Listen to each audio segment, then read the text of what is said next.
सीताराम, जय माता दी सभी को।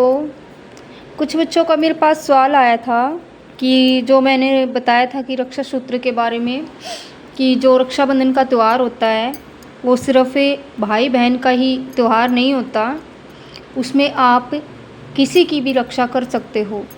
किसी की भी रक्षा में जैसे आपके परिवार की रक्षा आती है, आपके माता पिता की आती है, या आपके भाई बहन, भाई भाभी की, या आपकी खुद की स्वयं पति पत्नी की भी रक्षा आती है। तो इसमें आप एक रक्षा सूत्र तैयार कर सकते हैं उनके लिए। तो सबसे पहले तो आप सभी को पता होगा कि रक्षाबंधन का त्यौहार क्यों मनाया जाता है, और नहीं पता हो तो मैं आप सभी को बता देती हूँ कि रक्षाबंधन का त्यौहार क्यों मनाया जाता है।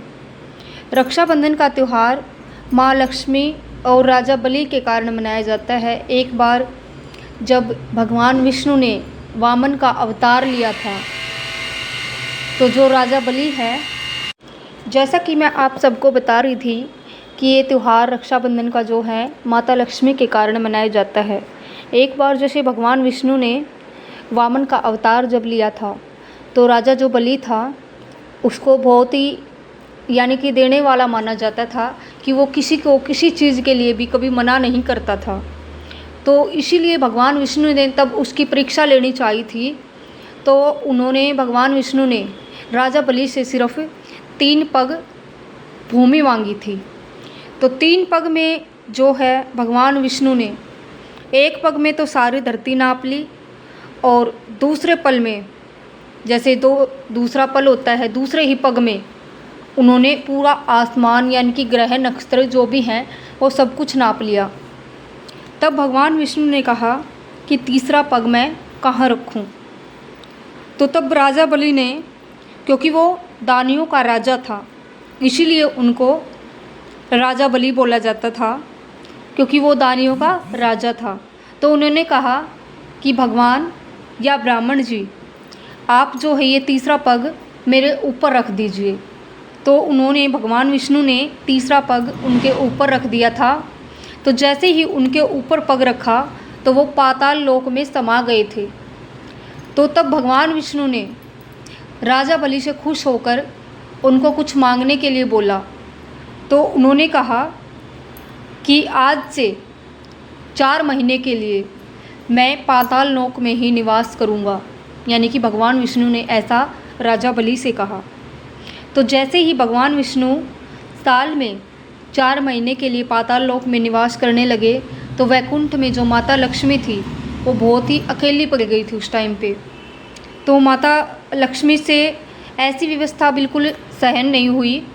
तो उन्होंने क्या किया, जब उनको पता लगा कि भगवान विष्णु पाताल लोक में राजा बलि के साथ निवास कर रहे हैं, तो वो राजा बलि के पास पाताल लोक में पहुंच गई माता लक्ष्मी। तो उन्होंने जैसे ही पाताल लोक में निवास किया तो राजा बलि को उन्होंने भाई बोल दिया, और उस समय उन्होंने माता लक्ष्मी ने जो राजा बलि है उनको अपनी साड़ी का एक पल्लू का टुकड़ा फाड़ करके उनको बांध दिया। तो तभी से जो रक्षाबंधन का त्यौहार है वहीं से इसकी शुरुआत हुई। तो राजा बलि से खुश होकर के माता लक्ष्मी बोली कि मुझे भी इसके बदले कुछ चाहिए। तो राजा बलि से माता लक्ष्मी ने मांगा कि आप भगवान विष्णु को वैकुंठ में भेज दीजिए मेरे साथ। तो तभी से यानी कि जैसे जो राखी बांधी जाती है भाई को, यानी कि जो रक्षाबंधन होता है उस पर बहन भाई के घर जाती है, भाई बहन के घर भैया दूज पर जाता है, और बहन जो है भाई के घर पे रक्षाबंधन पर जाती है। तभी से रक्षाबंधन का त्यौहार मनाया जाता है।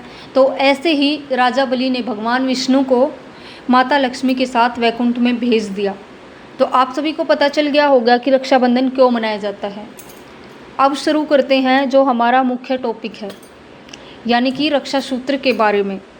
तो रक्षा सूत्र को बनाने के लिए आप 8 तारीख के रात्रि का 7:30 बजे से लेकर 9 बजे से कम का ही, यानी कि 8:45 बजे तक का ही टाइम चुनें। और उस समय में आप कोई भी जो धागा होता है, यानी कि मोड़ी का धागा होता है, वो जिसकी भी आप रक्षा करना चाहते हैं, सबसे पहले घर का जो मुखिया होता है उसकी बराबर ऊंचाई के बराबर का जो धागा है आपने लेना है, और उसके पश्चात उस धागे को हनुमान जी के चरणों में रख देना है।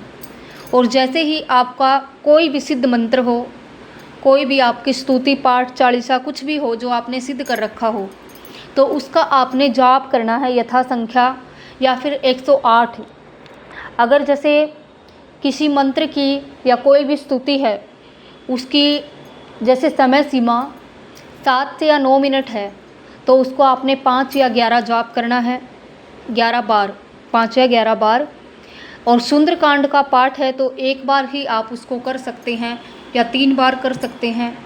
तो उसके पश्चात जैसे ही आप उसको कर लोगे, तो आपने बाबा हनुमान जी से, जिनको चरणों में आप रखोगे, या फिर जो भी आपका इष्ट देव है जिनको भी चरणों में आप रखोगे, तो उनसे प्रार्थना करनी है कि ये धागा मैं फलाने व्यक्ति के लिए बना रहा हूँ, उसका नाम लेना है, संकल्प लेना है, संकल्प छोड़ना है, अपना नाम भी लेना है।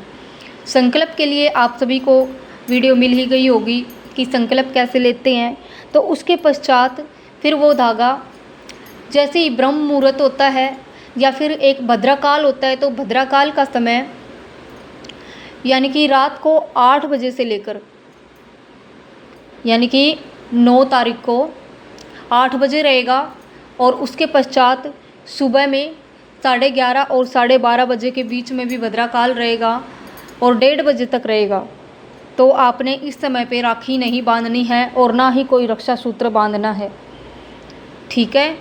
आपने या तो 9 तारीख को 8 बजे से पहले रक्षा सूत्र बांधना है या फिर 3 बजे के बाद बांधना है। तो ऐसा करके आप स्वयं की, अपने परिवार की या किसी की भी रक्षा कर सकते हैं। इस प्रकार से आप किसी भी स्तुति का, मंत्र का, कोई भी जो आपने सिद्ध मंत्र हो आपका, या फिर सुंदरकांड का पाठ करके, अगर आपका कोई सिद्ध मंत्र नहीं है तो इस प्रकार से आप कुछ किसी भी सिद्ध मंत्र का, चौपाई का या फिर सुंदरकांड का पाठ करके आप रक्षा सूत्र को बना सकते हैं।